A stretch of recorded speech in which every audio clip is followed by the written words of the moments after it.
All right, good evening, Mizzou fans. Good night, good almost Sunday morning, whatever it might be. Appreciate all of you guys who are sticking around, staying up late with us. Hopefully, we've got a few folks in here and checking out the show and sticking with us. We are calling this PowerMizzou.com's dance class. We're calling it that because, look, the goal is for Missouri to get back to the NCAA tournament, the big dance, right? So every game, we're going to be on here breaking down what tonight's game means for Missouri's chances to get there.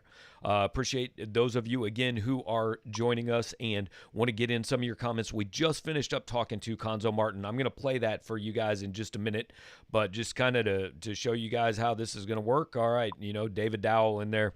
Can't believe that was the shot they took. Just terrible. 100% correct. Awful shot by Io on the last possession.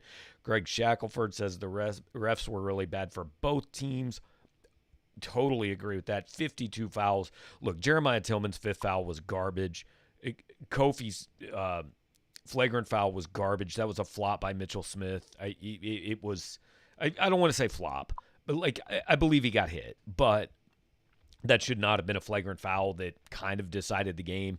At one point, Io was just, he was getting NBA continuation. The refs were awful all around. I don't think it changed the game, but I do think they were really, really bad all night, and I think it's a consistent theme. Bo Bayman says, I think Io was anticipating a foul on that last shot. I don't know why he wouldn't. There was a foul on every other shot. Okay, apparently you guys are having a hard time hearing me. That hopefully is when you're saying the voice is barely there, it's my voice. It's not the microphone. It's not the audio. So anyway, appreciate it. So what we're going to do is we're going to play Cuonzo's postgame for you guys. And then after that, we're going to come back. I'm going to put the number on the screen. We'll take your calls. We'll talk about it. Whatever you guys want to do, we will do it. I still got some writing to do when this is done, but we're going to hang out for a little bit. But first, here is Cuonzo Martin after winning his third consecutive bragging rights. A great Saturday night. Yeah, it is Saturday night. Saturday night game.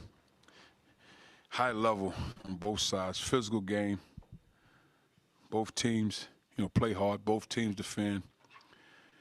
Ayo is as good as any guard I've seen in a long time attacking downhill. Man, he's a talented player. And then when you have guys that can make shots, make plays, physical presence around the rim, your margin for error is very slim. And really happy for our guys. And like I said it to them, we've had a stretch here, 20 plus hours on the bus, making adjustments, road games, getting back to class, being on time, not really having a chance to practice, different type of teams. And they've been resilient. They've shown a tremendous amount of grit and fight, and I'm happy for them. All right, we'll go to questions. First up, Vahe. Hey, Cuonzo, congratulations. Thank you. It seems like you'll probably be ranked after this game, but I wonder if that matters as much as just you seeing what this team is becoming right before your eyes. It doesn't matter to me. I think it might matter to our fans, and I think it matters to the extent to our players, just from the standpoint they're recognized for their work. Because if we're not ranked, then all of it is foolishness anyway. So what's the point in having it?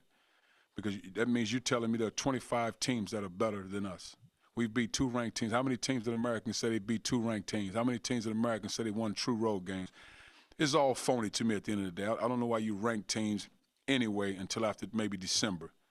That's all that buddy behind the scenes stuff, and I've never been a fan of it because I don't cut no side deals, and I don't have those type of relationships. So I don't worry about it because I know what it is, and I could care less, but I know it means something to our players. It matter? And just to follow up real quick, I'd only add, what is it you see that is pleasing you so much with this team? Oh, they're tough. They're basketball players. They value each other.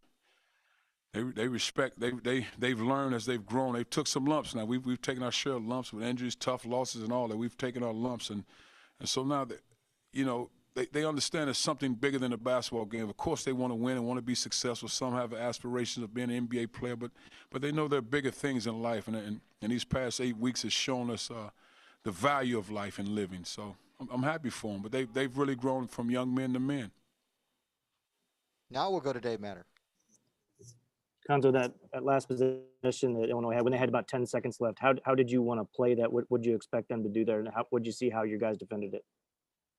Well, what we were going to do, if Drew would have made both free throws, we were going to go to a 1-3-1. That's not something we normally do, just to get them off balance and not give up a 3. They get a 2, they get a 2, but not let them flow into anything. But then when he made the free throws, we had too many guys with 4 or 5. We didn't want to cause anything tricky. Just sit down and defend. And we just said, if they turn the corner and get a 2, you give up a 2. We'll take our chances. If Kofi get the ball in the interior, let him score the ball, don't foul, because we still have the lead. And that's how we looked at it. Eric Blum. Coach, were you given an explanation on the Kofi Coburn flagrant foul, why that basket stood, if that was a foul there? What was your communication like with the refs at that point in time? I didn't, and part of that is my fault, because I was so emotional about what happened with Mitch. I didn't realize they counted the basket until Drew Smith was shooting free throws. I didn't realize it until then, and I looked up. I said, man, I thought we were up 4.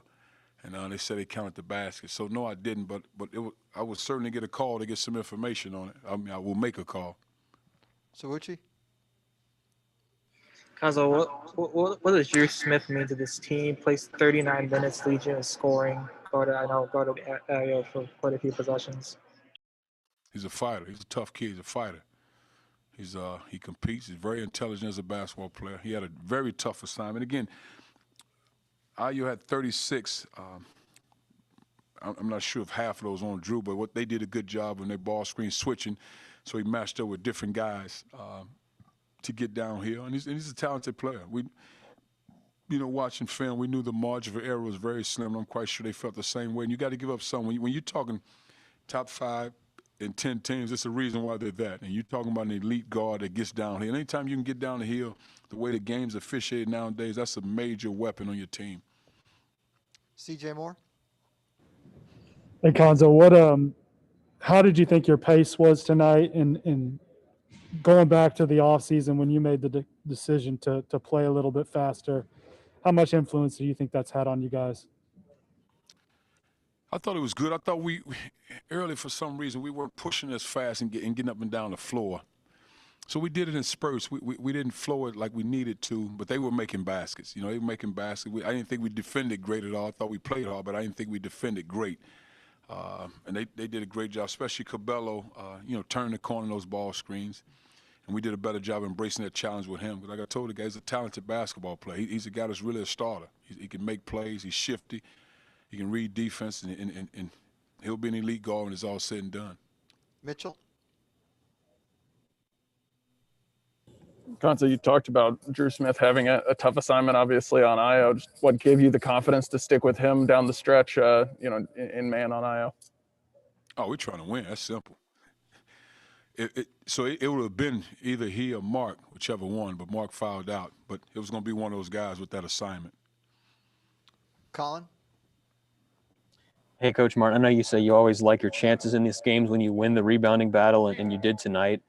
Just what did you think of the way your guys were fighting on the boards and kind of using that to set the tone throughout the rest of the game for the other parts of the game? Well, the biggest thing we said to our guys, the team that wins the rebound battle, and again, of course there are other things that you have to do to win, but we said the team that wins the rebound battle will probably win the game. And I thought our guards did a great job blocking out, being physical. I thought Mitch, again, giving up 50 pounds maybe, blocking out Kofi, which is not an easy assignment, and was really impressed with Mitch. I mean, I thought he played a tremendous game. We knew we had to control the glass. Jack Sobel? Cuonzo, a couple games ago, you mentioned not being completely happy with Kobe Brown's play. I think this game he led you guys in three-point shooting. He hit 2 shots. He had 12 points, 8 boards. What do you think of the way he played tonight? Thought he was solid. I didn't think he was great. I thought he was solid. I don't say it to be bad. I thought he was aggressive. That's what I liked about him tonight. I think he was more aggressive. I think he has to get better, especially when he had Kofi on him, taking advantage of that matchup, taking him off the dribble. I thought he settled for a 3 early because Kobe's good off the bounce. You got a big guy like that on, he can make plays. So I thought he was solid offensively. He has to get better on the defensive side of the ball. Joel? Hey, Coach. During that time, for much of the game, Tilly was in foul trouble. He even fouled out late there in that game. But you tried different things and experimented while he was absent with trying to guard Kofi. What was your thought process between you trying to play small ball and you putting Parker out there and then even Wilmore out there? Well, I was going into the game with Jordan Wilmore playing. I felt like more so Jordan on Kofi than Parker, just because of the physical stature. I knew Mitch could handle that assignment because his experience, his positioning, his feet, and those sorts of things. And we just felt like, man, we didn't do a great job of taking advantage of him when we were on offense and he was guarding some of our smaller guys. We didn't do a good job with that, and we have to get better with that. But I thought our guys were solid. I was happy with Mitch on him for sure. And Jordan, again, that's a tough game for Jordan to be in and not played in other games to get reps. That's a very tough game, a high-level game against a physical low-post guy who's already in heavy rotation. That's not easy. Dave Matter? Cuonzo, I know you don't get caught up in who scores the points, but if you knew that Mark was going to kind of struggle and you weren't going to get much from Jeremiah, would you have thought you had a chance tonight? The way Mark has been scoring? No question. You look at Mark's last 2 games against Illinois. So I wouldn't say it out loud and the game's over now. I would have felt like that just because of the emotion and energies in which he tried to operate in a game like that. It's not easy. Now, if he'd have played great. But I just think we have enough. We're good enough now. And I've said it before. When you got guys that can come off the bench and help you. And I still think we got ways to go on our bench. There's another step for Jordan Wilmer. We got to get Torrance in heavy rotation. So we still have other guys. Parker has more to give. So we still got ways to go. Eric Blum? Coach, I think one of the more interesting things to come out of last year was when Javon scored 10 points. I think you guys won 9 games and only lost once. For him to get 10 early tonight, what does that mean to your team, and how does that open up either your offense or your defense for him to score that much early on? Well, it's great because, again, he's a physical guy. When you got guys 6'3" and smaller on Javon, I mean, that's a tough matchup because he's so physical. He's going to put pressure on you. Now, the advantage maybe if the guy that's defending him, if he's on the offense side, he's quicker, then that's different. But, man, he puts so much pressure. He knows how to cut him. He cuts to the basket. He makes plays, and he puts pressure on your defense because he's always moving. He's a great cutter. Mitchell? Cuonzo, you've alluded already tonight a little bit to the fact that, you think there are still things your team can do better. I guess, how much better do you feel like this team can be, and what does it say that you're able to win games like this in the Oregon game without maybe playing your best game? I mean, first of all, you have 18 turnovers. You have 18 turnovers, and you score 81 points, so you can get better there. I mean, we were careless with the ball in some areas, and we'll get that corrected. But that's too many turnovers. I thought we were standing in the first half, starting the game. We were standing around one-on-ones, very similar to Liberty. We can't do that. Can't get off to those slow starts like that. We got to flow into. We got to do what we do in practice and let it carry over. But again. My thing, like I say to our guys, let's get one more point, and we're good to go. I don't care how we can deal with all other stuff later, but let's try to get one more point than our opponent. Vahe? Cuonzo, it seemed like from up here, the intensity of this game was what you might expect of any Illinois-Missouri game. I'm curious if you felt like it translated like that despite the difference in atmosphere, and just also what it means to win this game a 3rd year in a row, the emotions of this game. That's big to win it 3 years in a row because it's not easy and it's a very talented team. And I say this jokingly, but it was a boxing match in a basketball game broke out. Just because it was a physical game. But we expect that. But I think the officials understand that outside of the elbow to Mitch. I think it's a high-level game, and you have to have high-level officials, and they have to do the best job they can, which is not an easy job when you have 2 teams that play physical in the way we play. Ben Frederickson? Cuonzo, we asked you about would you thought you won if Mark would have had a quiet night, but if we told you Io was going to go for 30 plus and along with Kofi going 19, does this speak to what the team did as a team to overcome individual performances like that from their best players? Oh, no question. And again, like I said to our guys the night before the game, I said, when you're talking top 5 and 10 teams, there's a reason why they're that. They have something. They have person. They have talent. So you will have to fight to win the basketball game. And then you're also talking about 2 guys you just named, and I want to be respectful. I don't want to push those guys out before their time. But I think both of those guys will play at the highest level when it's all said and done, whenever they decide to leave college. So, I mean, those are high-level basketball players, and that's what it is. When you're at this level, and again, you get to 5 and 10 in the country, it's a reason why. Mason? Cuonzo, after some games got away from this team last year just because of some free throw shooting difficulties, how proud are you of this bunch for shooting 26 of 31 on free throws, especially in a big game environment like this? I'm happy for them, but they work on them. You have good free throw shooters, and you expect most of these guys to make their free throws. I mean, Kobe missed those last two. That can't happen. You got to finish the game, but for the most part, we spend enough time working on them, and that's just simply concentration for the most part. And some guys, they struggle with it, and they got to spend extra time, but it's good because you're going to win games different ways. More three-point shots, more two-point baskets. I mean, we go into a game plan with the best scouting report that gives us the best chance to win the game. And what we felt like in this particular game, the team that did the best job rebounding had the best chance to win. All right, so there's Cuonzo Martin after the game. Gabe DeArmond again back with you. We have added a ton of people here to the audience during Cuonzo Martin's press conference, which we just replayed. We ended that about 20 minutes ago. We came right on the air and we played that. So basically what I want to do is kind of explain what we're going to do here after every Missouri basketball game. This is called the PowerMizzou.com dance class. We're going to break down the game. We're going to talk about what it means for Missouri's tournament hopes. We're going to, talk about what stood out, all that. Mostly what we're going to do is what we do after football games. We're going to take your calls. There's the number right there. 573-234-4935. That will ring our Skype line. You want to talk Missouri basketball? You've got things to say. You've got questions. But call in. We'll talk about all of it. Basically, I'm here to talk about what you guys want to talk about. I could talk about a lot of things about this game. I can talk about how Missouri won a game without Jeremiah Tillman doing anything, without Mark Smith really doing anything. I thought if I was going to pick an MVP, I'd probably say Mitchell Smith. The kid went in. He did his best on Kofi Coburn. There was about a 3-minute stretch in the second half where he was just chasing every loose ball, and he was getting all over the court on both ends. He was saving things.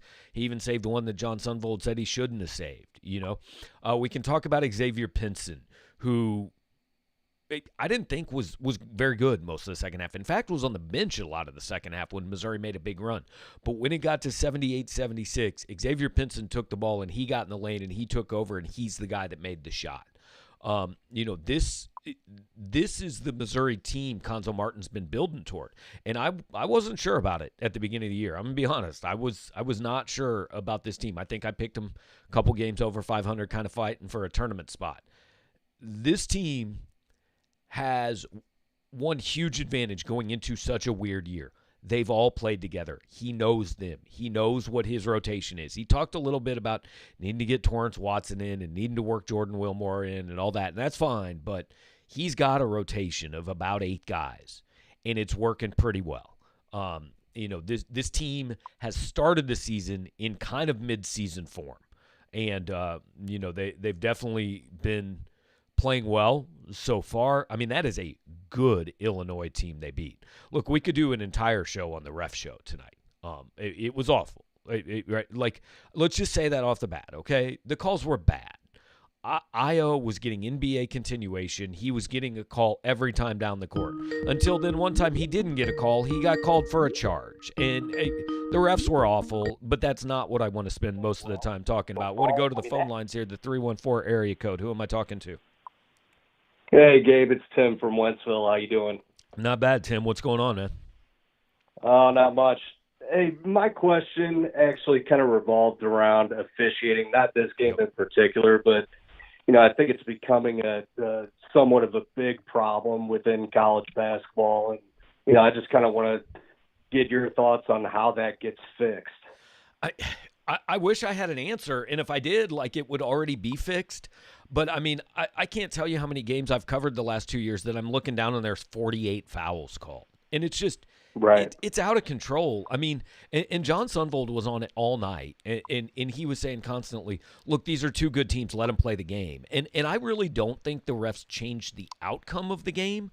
They just put the whistle away. Let them play. Yeah. You know, and it was bad on both ends, that's for sure. Yeah, absolutely. I thought Jeremiah Tillman's fifth foul was awful, but then that almost got mitigated when 2 minutes later they call Kofi for a flagrant that no way should that have been a flagrant. And if it was a flagrant, I don't know why the basket counted. So I'd love to have an answer for you.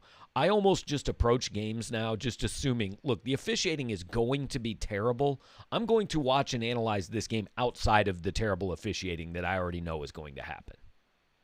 Right. So, you know, I know that's no fun. We like to complain about the officiating, and it's usually valid, but it's every game now, so I don't really know how to fix it. So. Yeah, I mean, I don't know what group kind of controls these officials, but, you know, you would think they would sit them down and say, for a game like this in particular, hey, swallow your whistle a little bit, man. You know, we got to get some flow going in this game. 100%. I mean, and they change the rules every year, and one year, you know, it's freedom of movement, and then the next year you're supposed to call this. And I don't think anybody knows what they're doing, if we're being honest. So, you know, but yeah, appreciate the call, Tim, and you know, appreciate you sticking up with us late, and thanks for getting things started. I tell you what, for being the first caller on the basketball show, you shoot me an email at powermizzou@gmail.com. If you already have an account, we'll hook you up with some free time. If you don't have an account, we'll hook you up with one. Awesome, man. Thank you very much, Gabe. Love all you do with these post-game shows, man. All right, appreciate it, Tim. Thanks for the call, man. All right, so hey, guys, be like Tim. Call in, right? Feel free to give me a ring. We'll talk. What stood out to you about the game? Anything you guys want to talk about, we're good. Hang on, I've got 72 windows open. Okay, there we go. Now I figured out where I'm at. But there's the number, 573-234-4935. We've got a ton of comments in over here, and I'm trying to fit as many things on the screen as I can. I'm not sure I'm going to be able to fit all the comments in, but we got our number there. We got all the relevant stats and notes about the game, and I'll take that down in a little bit. Have to get my picture up there, and we're now going to jump back to the phone line and go to the 314 area code. Who am I talking with? Hey, Gabe. This is Brian from Lee Summit. How are you? Not bad. What's going on, Brian? How are you, man? I'm doing pretty good. Hey, I was wondering if you could kind of speak about what was the atmosphere of the game like with, not having fans, but it seemed like there were fans from, the TV broadcast. I could definitely hear people. Yeah. It was sort of weird almost to have, I was hearing like a lot of Illinois fans almost on the broadcast. So what was that like? Well, I know, and I want to be clear, first of all, like I wasn't at the game. I'm doing this stuff from my home office, so Mitchell covered the game for us. I did not go to the game. I watched on TV, but I have been to a couple games at Mizzou Arena, and it's been a little weird. There have been, I want to say probably 1,500 fans at the couple games I've covered. Now this one, Mitchell said on our pregame show it was closer to like 150 people. Basically, it was family members. So the people you're hearing in the stands are probably family members or friends of family members of players. Just watching on TV, it certainly didn't. I mean, it was quieter, but it didn't seem to me like there was this huge, void in the game, right? And I appreciate the call, Brian. I'm going to pick up another call, and it may hang up on you, but I'm definitely going to continue answering your question. It just with the arena the way it is, it almost seems like a practice, but the people who were there, and you heard it in Vahe Gregorian's question on the postgame show, said it seemed kind of like a regular, like the intensity seemed the same. Now, obviously, the noise is different. The reaction is different. It obviously doesn't help the officials at all to not have fans there. But, it's definitely when you're there, and I wasn't at this game, but I've been at other games, it's a weird feeling in basketball, much more so, I think, even than I would guess than football, although I haven't been to the football games this year. We're jumping on the phone line to the 417 area code. Who am I talking to? Steve. What's up, Steve? How you doing, man? What's on your mind? Hey, just a shout out to Drew Smith. That he is just such a calming force, and you just feel confident when he's on the floor. Xavier Pinson, he is so stinking fast and can be good, but he can kill you too. And so I think Drew really kind of helps offset him. So huge W, and looking forward to getting ranked. Yeah, that's a good point. Drew Smith plays like the 55-year-old man in your church league, right? Like, I mean, he's just, it's all on the floor. There's nothing super fancy. He doesn't look that athletic, but he always gets the job done. Xavier Pinson's the exact opposite. He plays 197 miles an hour all the time. Sometimes it's great. Sometimes it's completely to his detriment. But that's a good point that they really do kind of complement each other. You know, they're a good pair, and then you got Drew Buggs getting thrown in there as the third guy who Cuonzo absolutely loves. And, you know, I think they've got three guys who can handle the ball this year, which is a good thing to have. Yeah, the other thing, too, is it's fun to watch Javon Pickett on these bragging rights game. He just takes it to another level. Yeah, in this game. Another huge game for him today. Yeah, I actually I'm writing something for tomorrow, and I ran the numbers in 3 games against Illinois. He's averaging 15.7 points and 5 rebounds a game. I mean, yeah, unbelievable. So we got another call coming in. I'm going to add it. Appreciate the call. Thank you very much. We're going to the 815 area code. Who's on the line here? Hey, Gabe, it's Ron in Albuquerque. What's up, Ron? How you doing, man? Doing all right. Kind of a weird, like, anticlimactic win. I know it came down to the last shot, but just a quick observation I had is, you know, obviously Mark Smith, Jeremiah Tillman didn't really contribute much at all, but yet Missouri kind of kept them at arm's length the entire time. And, like, of course, Illinois made a few runs and Iowa went off because he's that good. But I'm just kind of blown away that they were able to keep like a really, really good Illinois team like in front of them the entire time. And I guess you know, what's that say about this team and what they're capable of this year? That's my question to you. Yeah, the weird thing to me was, and Mitchell kind of asked this right in the postgame, was, so you've beaten Oregon, you've beaten Illinois, and it kind of didn't seem like you've played your best yet. You know, I mean, right. Because there were stretches of that game. I mean, really at halftime, Missouri was up 49-41 at halftime, and you kind of thought, it doesn't really feel like they played a great half. You know, they could have been better. Mm-hmm. So I think that's good, right? I mean, you know, I mean, Right. really good teams win when they don't play their best, and certainly there are things. I mean, Missouri got nothing out of Tillman and nothing out of Mark Smith tonight, and beat the number 6 team in the country that I think is every bit deserving of that ranking. So I've reassessed my ceiling for this team. My ceiling used to be like a 6 or a 7 seed. My ceiling now is, let's see what they do against Tennessee on December 30th, because I think they've got a chance to compete for a league title this year. So Yeah, I think that's certainly like an argument worth making, just given like they definitely exceed like all expectations throughout the preseason so far against you know, pretty good competition. Yeah. Just two you know, quick observations I had. For one, just Javon Pickett, like you knew he was going to be money this game. It's pretty incredible. Like we all kind of see his limitations out there, but against Illinois, like, man, he just brings it, and that's an awesome sight to see, given the backstory that he has with them. And two, and I thought this was kind of funny as you were playing the Cuonzo post-game press conference. I don't think I've ever seen Cuonzo like that fired up before, especially when he was going off about the rankings and where they belong. You know, he kept on saying he doesn't really care about that stuff. Based on his answer to that question today, I think he cares. 100%. That's the most animated I've ever seen Cuonzo, I think. So, Ron, appreciate the call, man. We got 2 other people on the line, but yeah, I agree with Cuonzo in that. Look, if Missouri's not ranked, then why have rankings? They're going to be ranked next week. I'll be interested to see where it is. I'd put them in the top 15. I mean, they've got one of the 10 most impressive resumes. They've got a road win. They've got 2 ranked wins. They've beaten 3 NCAA tournament teams. So, you know, we'll see where they debut. Let's go back the 636 area code. Who am I talking to? This is Justin. How's it going, Gabe? What's up, Justin? How you doing, man? Doing good. seen a lot of you for 12 hours now, so No it's doubt, good. man. But I've been around a lot. yeah. I just wanted to kind of touch on the depth, man. It's crazy because you've got, you talked about an 8-man rotation, and what's crazy is you got, every night you got 5 guys, in double figures or close, and it's probably a different 5 every night, which is just kind of crazy. And you mix and match those 5, and it also is a stark contrast to like Illinois team that has 6, and you kind of see the and end up a 3-point ball game.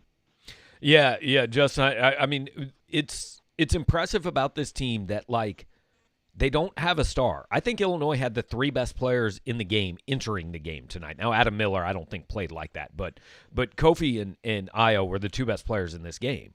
But Missouri was the best team in this game. And look, come March, I don't know. I tend to think you need stars to make a deep run, right? So I think you need a go-to guy. But regular season and right now where this program's at, they've got a heck of a team and has started the season, I think, better than anybody possibly could have hoped. So,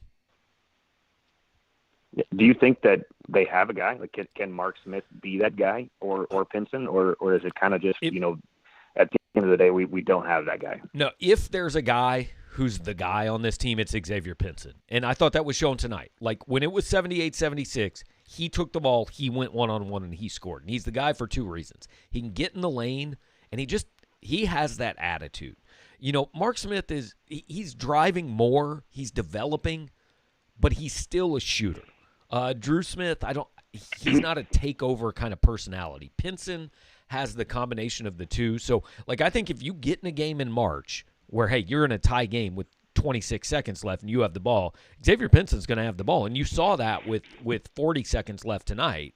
Now, he ended up kicking the ball out to Kobe Brown, who shot an air ball from 3, but Pinson was the guy with the ball in his hand. So I think he's that guy for this team. Yeah, makes sense. Hey, I appreciate everything today, Gabe. Have a good one. All right, thanks, Justin. Appreciate it. We're going to move on now to the 573 area code. You still hanging with me? Oh, yeah, I'm here. How are you, Gabe? Not bad. Who am I talking to? This is Luke from Kansas City. What's up, Luke? How you doing, man? What's on your mind? I'm doing pretty well. I went in today thinking if we can just go 1 for 2, that's a pretty darn good day for Mizzou, and they did it. So pretty happy there. But I do have a few thoughts about the Mizzou game tonight. Okay. So first, I'd like to say I agree with the whole Pinson is that guy that can take over a game. He just kind of has that it factor. I mean, late in the game, he drives in the lane, spins around, throws up a shot that you and then it goes in. And you just do that. But it's just great to watch in the end because it works. Yeah. And the second thought is, and this is not trying to, just bring up the refs again, but I got to say, I think it played a huge role because if you look at the free throws, Mizzou was +9.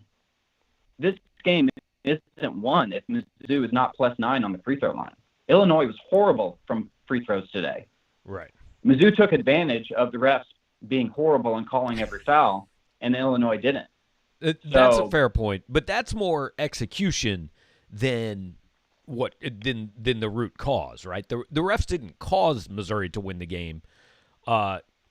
Illinois caused Missouri to win the game by not shooting free throws well.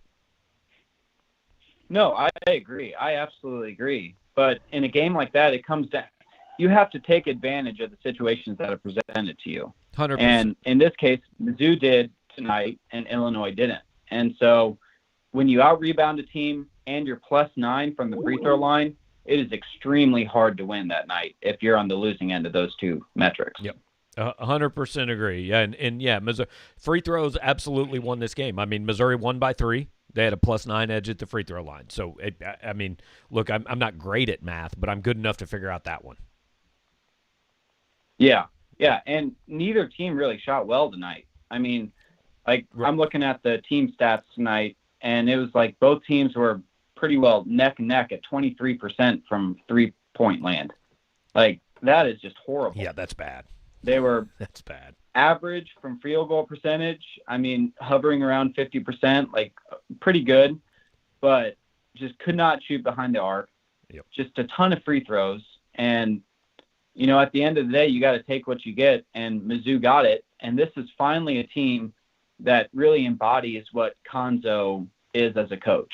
It's like, this is what we've been waiting for, is this team that takes their opportunities when they get them. It's just gritty and tough, plays strong, and just wants to win. It's just hungry. And so can they continue it through the season? I sure hope so. Barring any injuries, I think this is a ceiling 4 seed. I don't know what you think about that, but just tough. I do think they're missing that star power. They're missing that guy that can just really elevate them, which is concerning, but just solid overall as a team, I think.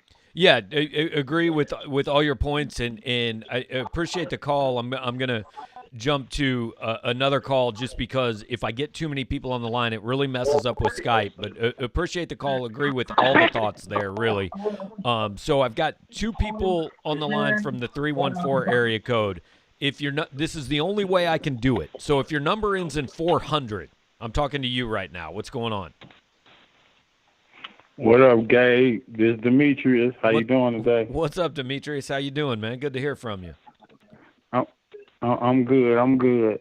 Got to give a shout out to Kobe Brown, man. Oh yeah. That first half, he played about as well the first half as he's played since he's been at Mizzou, and he actually got me a little excited about what can happen if he's, like more of a featured player come next year when all the Smiths and Pinson and Tillman are gone. I'm actually looking forward to seeing him, be able to have the ball in his hands a little more next year. Yeah, I liked what Kobe did it could have been all the way until about the last 60 seconds of the game, right?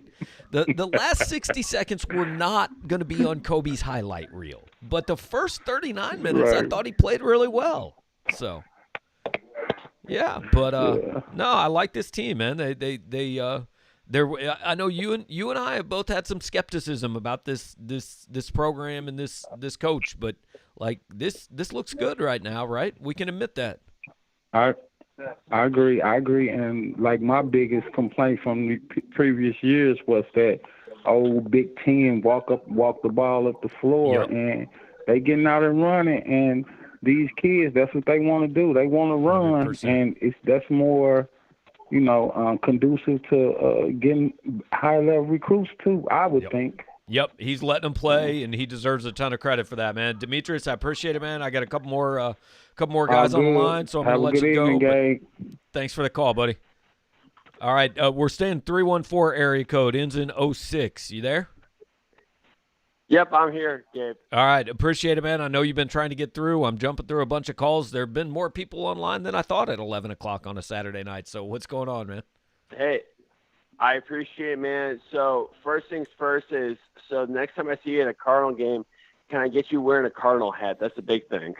I mean, like, I don't own one. If somebody gave me one, I would put it on. It wouldn't offend me, but I don't own one. I think – all right, so I'll put my Cardinal hat on you then. Okay. But the big thing is, okay, so there is so all the STL recruits and stuff, but then the last couple years or so there's the KC thing going on. So how good is Mizzou going on throughout for KC recruiting, you think? And then also, Gabe, I'm not going to lie, I'm on Cloud 9 right now. I'm a St. Louis guy, and I'm just happy that, St. Louis and Missouri beat Illinois. I mean, my Christmas isn't ruined, basically. So, well, that's good, man. I'm glad you can have Christmas. No, in-state recruiting, are we talking football? Are we talking basketball, or are we talking just kind of in general? The Rockhurst kid is going to Auburn, right? Or is that somebody else? I kind of don't remember it now, but I'm just on Cloud 9 because, God, I love beating Illinois because they just. I'm not going to lie, Gabe. When I was a little kid, there was an older guy talking smack to me when they were going to the Rose Bowl, and it's just like, okay, cool guy. So now, see, you were a little kid when they went to the Rose Bowl. I was like 26 when they went to the Rose Bowl. So Well, yeah. Yeah. But so, what are you thinking that Mizzou's going to be ranked at? Are you thinking that we're going to be at least like 22, I'm thinking like 22 to 18, hopefully. But obviously, things can change. Yeah, I think they'll be inside the top 20. I Okay, think they cool. should be like 12, truthfully, based on what they've done. But voters don't do that. They don't change it that drastically. I think they'll be between 15 and 20 when the polls come back out. So. All right. Well, I'm glad Sounds I'm glad you get to have a good Christmas, man. I'm happy for you, and thanks for being part of the show. No problem, Gabe. And next time you're at a Cardinals game, I'm going to make you wear a Cardinals hat. All right, I can do that. That's good.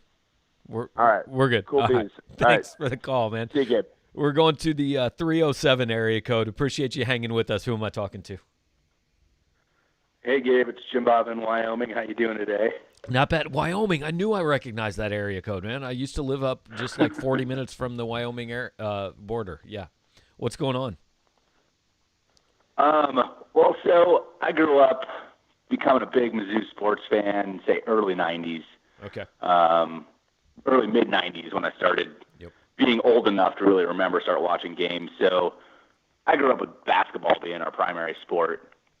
Things have shifted to football for me since then, but it's just I was at Mizzou during Snyder's years, Rush and Paulding, so basketball's always been big, and it's just taken such a back seat for so long, and it's so comforting and nice, and I don't think I'm speaking just for myself here to have Mizzou basketball be exciting again. So you are, I'm going to say you're probably about 8 years younger than me. What year did you graduate high school? High school 01, and I graduated from Mizzou in 05. Okay, I graduated from high school in 94, so you're 7 years younger than me. And I tell people all the time, the dividing line between people that identify Missouri as a football school and people that identify Missouri as a basketball school is probably right around your graduating class, right? Because if you're my age or up to about 5-6 years younger than me, you grew up, like part of the reason I went to Missouri, yes, it was the journalism school, but also it was to go to basketball games. Like I wanted to go to Missouri basketball games. That was the sport I grew up really watching. I mean, Derek Chivas was the guy that made me a college sports fan. And so then you've got this new generation, the people who came in shortly after you in the Pinkel years, they became, like Missouri became a football school, and basketball really kind of went into the slide. Like they'd have a good year every now and then, but they'd never sustain it. And anybody over the age of about 38, 39 years old still like has been waiting for this. Please just make this matter again, right? And there have been blips, but it's never been sustained. So. So I have one question for you about the game today, and I just wonder, how is this game different if it's played in St. Louis on a neutral court, 50-50 fan base?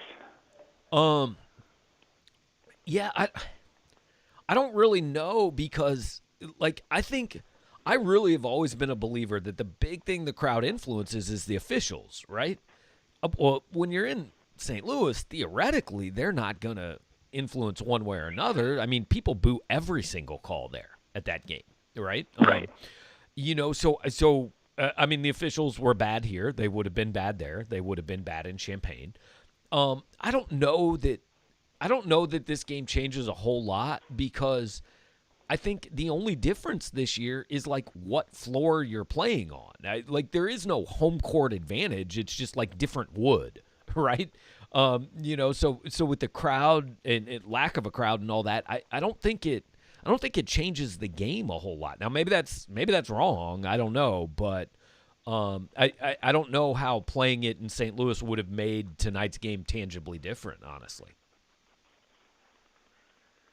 Yeah, it's a good thought on that. I just missed hearing the MIZZOU chant, especially when we went up 13. But yeah, I agree. Anyway, I mean, it's my favorite sport. Yep. Appreciate you being a part of it, Jim Bob. Thanks, man. All right, cheers. All right, have a good one. All right, we're going to go back to the 573 area code. Who am I talking to? Yeah, this is A. Fried from Indianapolis. You were just talking to a caller about saying how Mizzou basketball kind of had a flare-up of a good year here and there over the last 10 years or 15, whatever. And I mean, what is it? I kind of see that. I want to enjoy this year, but that seems like what this year is going to be. I don't see a bright future for Mizzou basketball still. I mean, hopefully that's not the case, but. Yeah, that was kind of in, like, when I was saying that was legitimately in my head was, next year might be a little bit of a concern, right? But also, it's been so irrelevant for 7 years that I think at this point you just go, let's take this and let's see where it goes. And then, I don't know, we'll worry about next year. Like, maybe the freshmen are going to be better than you think right away. Maybe one of these seniors will stick around, or maybe Pinson will stick around. Maybe Missouri basketball fans have been so starved for anything that I think if you get this year, you just enjoy this year and worry about next year. But I do understand your point. Like, next year is there's skepticism next year, no question. But yeah, it looks bleak again. I mean, but no, this year, the sky's the limit this year. But yeah, next year's already looking bleak to me. Yeah, no, I completely understand it, but I would just say, like, I mean, you know, when a starving man is offered a crust of bread, he doesn't ask for better bread, right? Just take the bread now, fair. and then we'll get to next year and see if there's anything left. Right on. Thank you. Yep. All right. Appreciate the call, man. Thanks for being a part of it. And I hope we got most of you guys in who have called. I think, you know, a couple people may have gotten bumped or gotten tired of waiting. And if you did, please feel free to call back. I mean, I'm still here. You know, we're going to do this for as long as we do this. I said at the beginning of the day, we're going to be here and talk about it till you guys are done talking about it. So, you know, I know there are tons of comments in the chat, and we try to get a lot of those on the broadcast, and so appreciate all you guys who are taking part in that. Now, you're also having side conversations, which we encourage. Like, this is just like a big kind of message board, just a way to hang out. So you guys are all talking to each other while I'm on the phone, and that's great. We do try to get some of your stuff on the broadcast. GQ is here. I got to give him a shout out. If you're in the Boulder, Denver, out in that area, go to GQ Barbecue. Jason runs a hell of a place. I've never actually gotten to go there because I haven't been to Colorado since he's been open, but I watch all his videos, and I know I've sent people there and they love it. So that's a Power Mizzou place. You're out in the Denver area, you go to GQ Barbecue and help those guys out. So, all right, Mitchell is taking off. Mitchell was one of our first guys to join us on the pregame football show this morning. So appreciate everybody that's been here with us seriously for 13 hours now. And we're going back to the phone line at the 314 area code. Who am I talking to? Hey, Gabe, can you hear me? Yeah, I got you. Great. No, this is Chaz from St. Louis. Just wanted to say, this has got to be the best win of Cuonzo's career here, right? Yeah. I mean, I almost put Braggin rights. It's the highest ranked team Missouri's beaten in 8 years. So, yes. But I almost put Braggin rights in like a different category. I was maybe more impressed by the Oregon win because Braggin rights, like Missouri does it. The team that's not supposed to win this game almost always wins this game, right? And he's won this 3 years in a row, and this is the best Illinois team. So just removing the rivalry from it and everything, yeah, it's probably the best win he's had here. The Oregon win jumped out to me a little bit because neutral court. You know, it's a little bit of a different situation, but this is 100% in the discussion for the best win he's had. Yeah, it definitely came to mind, the best win that we've had until at least Florida back in the Haith years. Yeah, they were ranked number 5, and this is the highest ranked win they've had since then. Mm-hmm. No, that's all I got. All right, man. Appreciate the call. Thanks. We're going to jump over to the 931 area code. Is that right? Who am I talking to?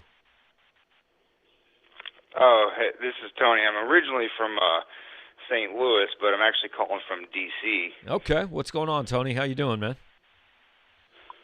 Oh, I'm doing good. I'm calling from D.C. because I'm in the service, but a long-time Mizzou fan.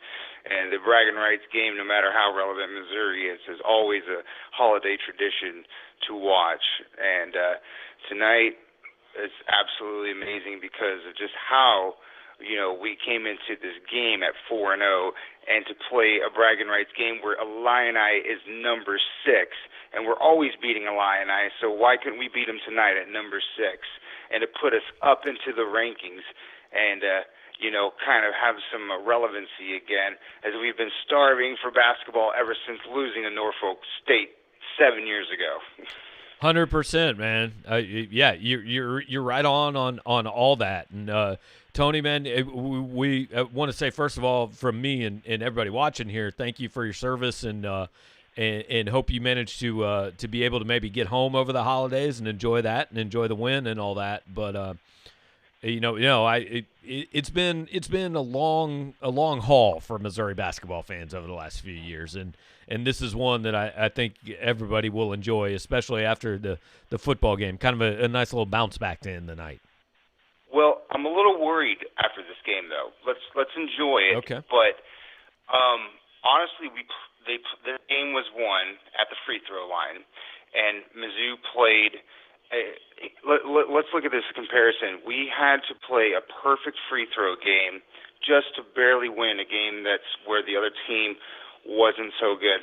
And it almost seems like Cuonzo Martin got a little too conservative at the end and played not to lose instead of not to win.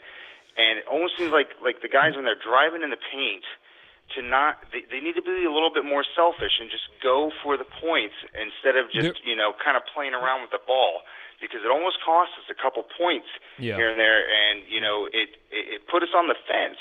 But they came out with the win, so great rebounding and great defense. But there's a lot of things that they still need to tighten up if they really want to make a run. And I was looking at the schedule; they can absolutely win the SEC. I mean, let's focus on winning the SEC before we start talking about anything bigger, though. I agree. I'll say this. There were a couple times, especially where Xavier Pinson passed out, where I thought he should have shot the ball, and Drew Smith did it once too. But that's not a play that's being run. That's just a player decision in the heat of the moment. And I don't think Cuonzo got conservative at the end, because let's be real.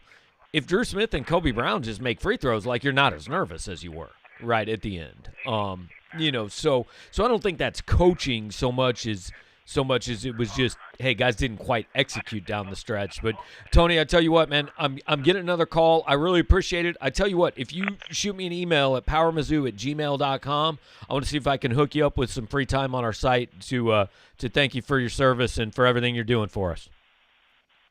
All right, thank you. All right, MIZ. thanks. There you go, man. ZOU. Appreciate the call. Back to the 573 area code. Who am I talking to? Hey, Gabe. This is Joe. How's it going? What's up, Joe? How are you, man? I'm doing well. I just had two thoughts, and then I'll hang up and listen. One, I wanted if you could touch on the idea of Mitchell Smith's versatility on defense. It seems like he could switch, 1 through 5, which is, while we love Tillman's rim protection, it's something that's pretty invaluable, and I really enjoyed that. And then two, I wanted you to know, what the floor is for this team to make a tournament. Assuming we go 2-0 in these next non-conference games, what we have to do to make the NCAA tournament, because I don't want to get too ahead of myself, but that's kind of all I'm worried about at this point. Right. No, and that's the goal. And so I'll kind of go in order. Your first one was about Mitchell Smith, and I mean, I said at the beginning of the show, if I could pick an MVP for this game, I would pick Mitchell Smith. I was really impressed with the game he played. He was all over the place, and there was one time where he picked up a foul on Io for, he got called for sticking his knee out. I didn't see it. I thought it was a bad call, but it was 1 of 30, so it didn't necessarily separate itself from any other. So I'm not sure he can guard a point guard, but I think 2 through 5. 3 through 5, definitely he can defend. And as far as the tournament, so we're assuming they're going to go 7-0 non-con at this point, right? At least they've got a TCU game way down the road, but that's almost kind of separate. So 7-0 entering SEC play. I just kind of think the general barometer is, to feel safe that you're in, you need to go 500 in the league. You go 9-9 in the SEC, especially with this non-conference, you're in. You're going to make it. Now, could you, because of the impressive wins in the non-conference, could you get in at 8-10? Yeah, that's possible. We'll see how the league plays out. But you want to feel good about things. Just go 9-9 in the league. That'll put you, what, 7? Let me do some math. I'm not great at math right now. 16-9 with the TCU game pending, entering the league tournament. That would get you in. If you're 16-9. Even if you lose TCU 16-10, as long as you don't just fall on your face and lose to a 13 seed or something in the SEC tournament, you'd be in. So I think the goal still is 500 in the league and take your chances after that. Now, I think Missouri's got a shot to be better than that. I think this is a team that should be shooting for the top 4, but what will get you in is 9-9 in the league, I think. All right. Well, I appreciate it, man. Thank you very much. All right. Thanks for the call. Appreciate you being a part of the show. Appreciate everybody who's been a part of the show. And honestly, like, I'm pretty impressed, guys. There have been more people on this show than were on our football game show. Now, maybe you guys just been drinking all day. I don't know. Maybe you want to hang out and drink well into the night and delay the time that I have to write after this, which is cool. I mean, that's your thing. I respect that, and I told you at the beginning of this that I would hang out until we were done talking, and so I will hang out until we are done talking. So I want to make sure to go through, while we've got nobody on the phone lines, I'm going to go through some of these comments. I've been trying to put some of them on, but Zachary says probably the most excited I've been for Mizzou basketball since Michael Porter Jr. stepped on the court for 2 glorious minutes against Iowa State. I think a lot of people are feeling that way, and I think that is absolutely fair. Stewart says if this day had to end, it ended in the best possible way. I can't even speak now. I've been talking for 15 hours. Best possible way with another win for Mizzou. And look, this day, I don't think that should be lost, that we started this thing at 9:15 with a pregame show for football, and you watched Missouri take on a top 10 team in football, and look, admittedly, it didn't go well. Not the best day for the football team, but you were paying attention, and then the basketball team played a rivalry game against the top 10 opponent, and you were paying attention, and it kind of felt normal, right? I mean, not as many people were there, obviously. You couldn't go to the games, but we're getting there. And both sports are on an upward trajectory that people care about, and this was a good day overall, I think. Now, it was looking like it might be not quite as good there for a couple minutes when you thought maybe the basketball team was going to blow a 13-minute lead or 13-point lead, but they gutted it out. They hung on. And I think this is a day that Missouri fans should be pretty happy with. And we're jumping back to the phone lines on the 636 area code. Who am I talking to? Hey, this is Drew in Lake St. Louis. What's up, Drew? How you doing, man? Awesome, man. I mean, I'm beyond excited about the result of this game. I mean, I think one of the main things for me was just at the end where in past years, when they got within 1, you'd feel like, oh, crap, Mizzou's going to find a way to lose this game. I mean, right. With this team, I don't get that feeling. I felt like, we had it down to the end there. Yeah, they got within 1, but they never tied it. They never took the lead.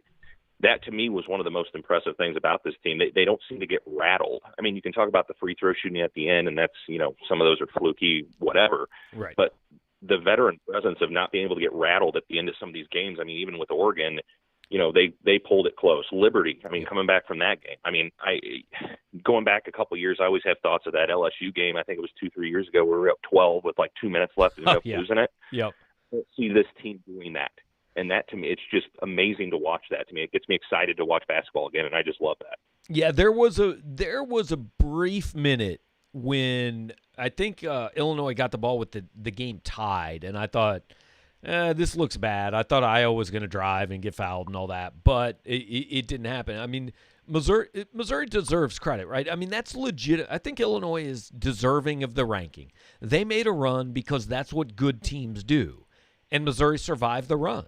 And that's what you've got to do to beat a team like that. So, I look, it's a veteran team. It's a team that's experienced, team that's been through some things, and I think it's going to take a couple more because They did get tested on, I can't even remember what night of the week it was, whenever they played Liberty. They got tested. They were down 11 in that game. They came back and kind of plugged through in the second half and managed to pull it out. Then they got tested tonight in the fact that they blew a big lead. The other team came back and they held on. I mean, they've passed every test so far. So can't feel anything but optimistic about what you've seen. No, for sure. And just one real quick non-Mizzou note to end it. Florida, I think, pulled the biggest Mizzou of the day. If you didn't see that, they lost because a guy threw a shoe downfield 20 yards. So yes. we didn't have that happen to us. Yeah, I actually was watching that while I was waiting for Cuonzo to start his post game, and oh man, that's a brutal way to lose a chance at a playoff spot, isn't it?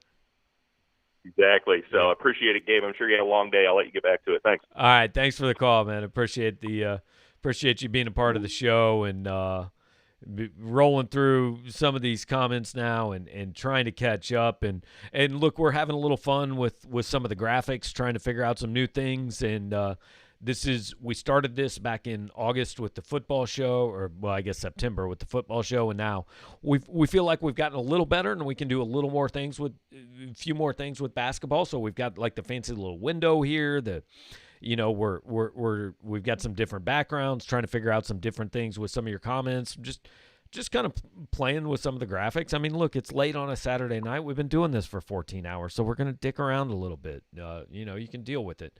That's how we're going to go. So let's see.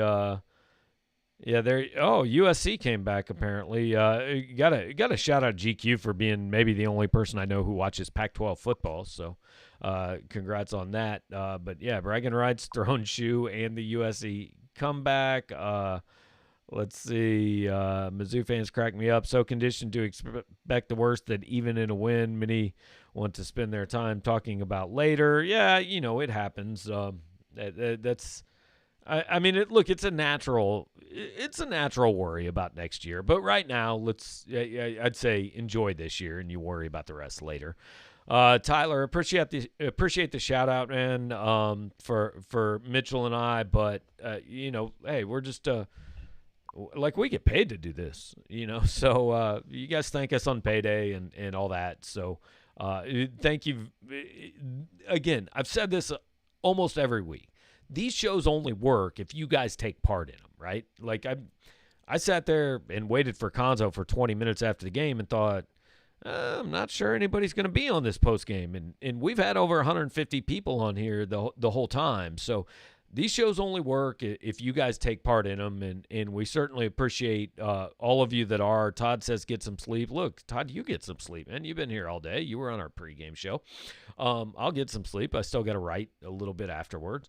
But by being here, you guys are helping us out. The other ways you can help us out, hit the like button, hit the subscribe button. Just kind of let people know what we're doing. The more people that are here, the more visible our shows get. We're going to jump back to the phone lines at the 314 area code. Who are we talking with? Hey, it's Don. What's up, Gabe? What's up, man? How are you? I'm doing great. How are you doing? Great. I'm doing all right, man. I'm not going to lie. I'm starting to wear down a little bit, but I'm doing okay. I figured. Hey, man, super impressed with the show. My comments that I have, or the comments that I have, is that, man, basketball is fun. I have a lot of Illini fans. Yeah. That are friends, and they are beside themselves, and I think that's super cool because they're like, oh man, Ayo went off. I guess the guy's name is Cockburn. Yeah, Coburn. Yeah. He did that. He did awesome. Yep. And they're like, you guys beat us, and how did you do that? And I'm just super stoked. My kids are happy. My kids are young. Good night, man. Yeah, it was a good night, no question. Look, Io played a great game. Coburn, which I don't really know how his name is spelled that way. As somebody posted on our message board, the C and the K can't both be silent, but whatever. That's cool. His name is Kofi Coburn, but he played a pretty nice game, especially in the second half. And Missouri withstood it all and managed to pull out a win, and they're 5-0, probably going to be ranked in the top 20 next week. And football, rough day, but still things trending upwards. So, like I said earlier this week, I think this is the best a Missouri fan has felt since probably about 2014. Does that seem about right? 2014. I have to go back a little bit. Here, let me do a little. Let's do over/under, right? Okay. If I'm gonna set the over/under ranking at 21, are you taking the over or under on that? So is the over ranked like better than 21 or worse than 21? That's a good question. Yeah. Look, I think they'll be ranked higher than 21, like in 20 or better. Yeah, I well, certainly I'd agree with that, but no, that's a good point. Yeah, man, I feel like they should be like 15, but I agree. I said earlier I'd rank them 12. That was completely out of thin air. I've done no research on that, but yeah, I went with 15. But I agree with you. Like, yeah, we're in the same neighborhood. Yeah. All right, man. Well, appreciate the call. All right. Appreciate you hanging out with us Gabe. for a little bit. Thanks. Have a good night. All right. Go to bed. Yeah, I will eventually, man. So, yeah, appreciate all the participation we've had, and you really, I mean, still 161 of you guys on here. That's awesome. Somebody was asking. I'm a little bit lost in the comments right now. I know they're here somewhere. Hang on. Somebody was asking if the here you go. It's Eric C. is asking, will the pre- and post-game shows continue after football? So here's what we're doing. Obviously, next weekend's the last football game. We're doing pre- and post and the watch-along for that next Saturday. But for basketball, we are doing what we did today. We're doing pregame and postgame for Braggin Rights, for TCU, for every SEC game, and for every postseason game. So that's going to be at least 20 games plus the postseason. We're not messing with Prairie View. We're not doing Bradley, but we are going to do tonight. We're doing TCU, and we're doing all the SEC games, pregame and postgame here. So jumping on to the phone lines, 913 area code. Who am I talking to? Hey, Gabe, it's Cole Burkhart. What's up, Cole? How you doing, man? Good. How are you? Not bad. Hanging in there. I got more of a football question for you. Do you think that Larry Roundtree will make a good, solid starting NFL running back? I'm not sure he's a starter. I think he makes a team. Okay. But I don't think Larry has quite the speed. And I think you saw it today a little bit, right? I mean, look, every running back is reliant on his line. Like, that's not a novel concept.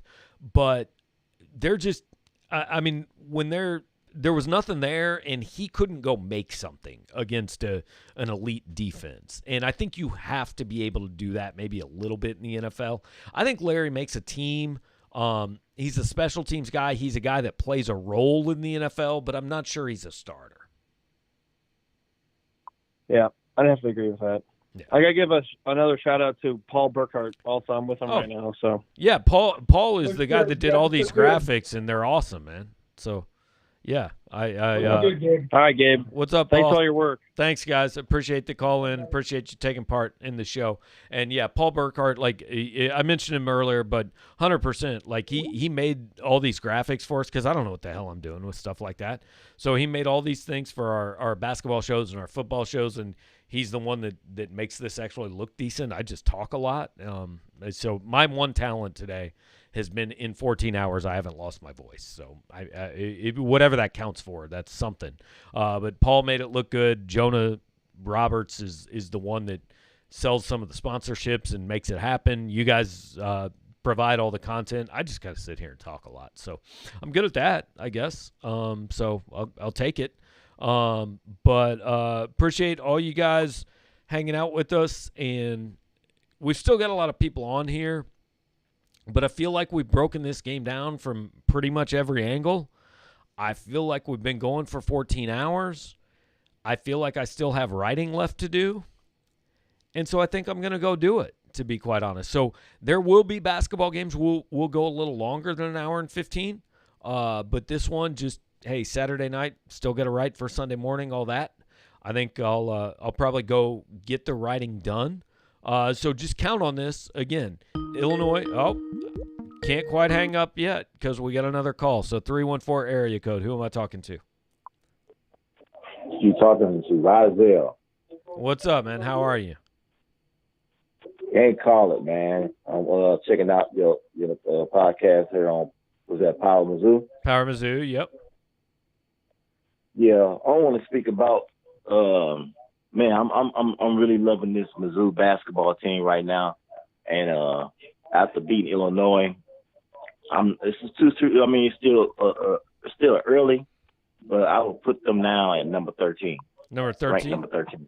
Okay. Because what I did was I calculated it. They beat number 21 Oregon. It was 21 at the time. Then now you beat Illinois. So 21 plus 6 is 27. Right. You got it up by 2.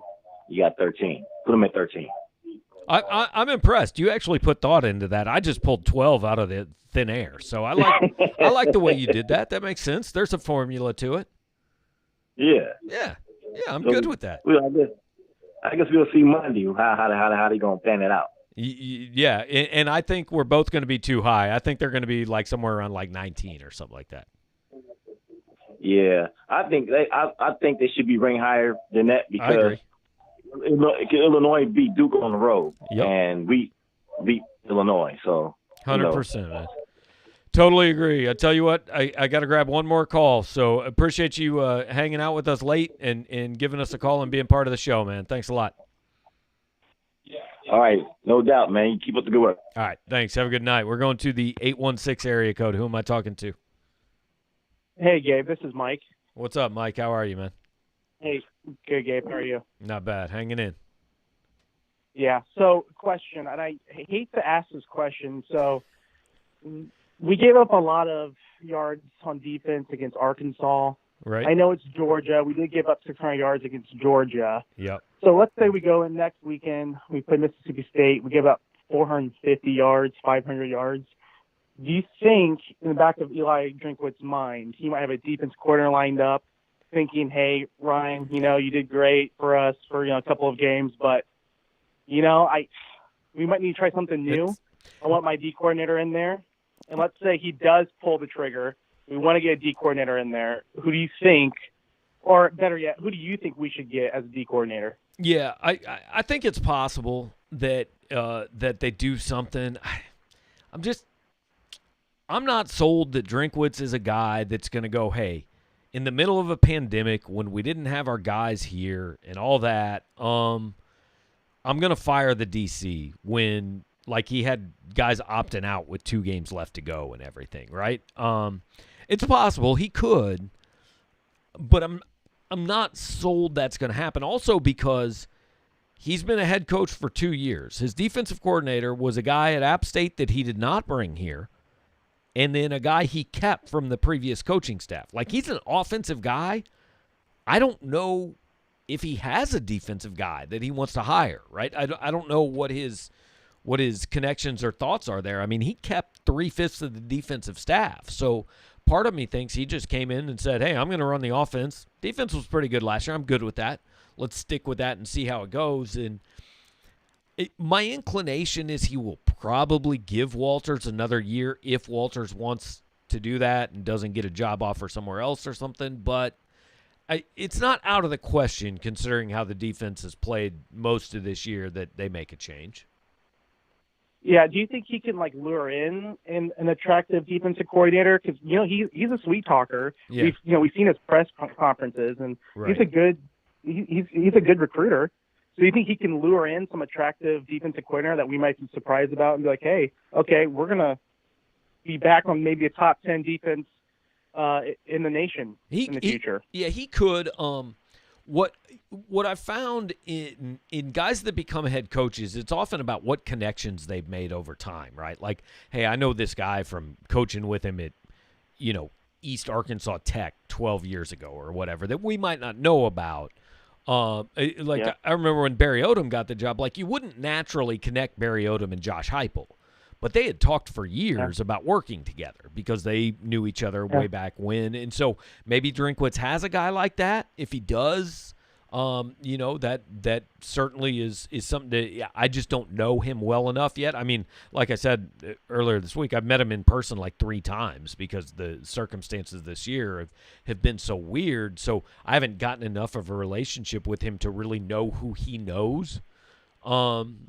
But yeah, it's certainly possible he has a guy in his mind, and that might happen after this year. But I also think, everything that applies to him also applies to his assistants this year, which is, hey, they haven't really gotten a chance. They're working with 59 scholarship guys. They got guys opting out in week 10. I think a lot of guys are going to get a pass that might not get a pass in a normal year. Yeah. Thanks for taking my call. Yeah, appreciate it. Thanks for being a part of the show, man. All right, so I'm gonna jump back and check the comments, and Todd keeps telling me to go to bed, man. I'm telling you, I am a man of the people. I'm gonna hang out until you guys are done, or at least until I'm done. I don't know. Okay. Tim says that Dave Matter is tweeting that the basketball team is playing Tarleton State on Tuesday. And, Mitchell texted me the same thing. Apparently Mizzou is trying to set up a game against Tarleton State on Tuesday. Look, if it happens, we'll send somebody over there to check it out. I don't know anything about Tarleton State. I don't know. Hey, if they play, they play, and we'll go there. That's phenomenal. So, I feel like this is a great way with Sir Mufflebuns telling me he enjoyed spending the whole day with me. Look, this really, guys, I'm serious when I say this. This has been fun, a different way to do things, and every time I think I'm going to end this, we get a call. So we're going to the 479. Who am I talking to? This is Matt. What's up, Matt? How you doing, man? Hey, this is more of a personal thing. I want to thank you for sending me your struggles back when you were dealing with your unemployment stuff. Okay. I finally have gotten employed. That's awesome. And now things are going well. So I want to thank you for giving me encouragement back when I was not doing well. Thank you for that. That's great, Matt. I appreciate hearing that, man, and glad to know you're doing well. I remember exchanging some messages with you, and I've been there, and it's not fun, but it usually ends up working out. No, things have worked out. I appreciate it very much. Thank you very much. Good deal. Well, Matt, I appreciate the call, man. That's awesome. Did you get to watch the games today? Sure. Oh, for sure. Yeah. I watched both of them. Yeah, and one of them even went well. Yeah, one of them actually won. Yeah. Well, that's awesome, Matt. I appreciate the call, man. Thanks so much for taking the time to I appreciate you, man. to be a part of it. So that seems that's awesome, and Matt, I'm glad to hear you're doing well, man. That seems like a good way to kind of put a bow on this thing today. Look, we've been doing this for 14 hours, right? I don't know what else there is to say. But like Matt is, look, that's part of why we're doing stuff like this. Matt's a guy on our website a few months ago was having some issues. Just look, he was unemployed. I mean, he said it, so I'm not sharing his business. He was unemployed, and I sent him a message. I've been there. I was unemployed before I got this job, and now look, I'm a freaking YouTube star, right? It all works out in the end, man. So, look, you make some connections doing this thing, and I appreciate Matt being a part of this and taking time at 11:25 on a Saturday night to give us a call. And I really am this time. I'm going to wrap it up and appreciate all you guys hanging out with us, talking a little Missouri basketball, a little Missouri football. We've been going 14 hours. I still got some writing to do, so I'm going to finish that up. But we're going to do this again. We will. It'll be a little bit. We're going to do it for the SEC games, which start on the 30th. We're going to do it for TCU. So So we'll take a couple weeks off of this stuff as far as basketball goes. We'll be here for you for football next week. Basketball starting on the 30th, but then every game pretty much after December 30th, we're going to do this. So thanks for all you guys that are doing all this with us and hanging out, and spread the word. Before you log off, hit the like button, hit the subscribe button, do all that. Been a day, man. Thanks a lot, guys.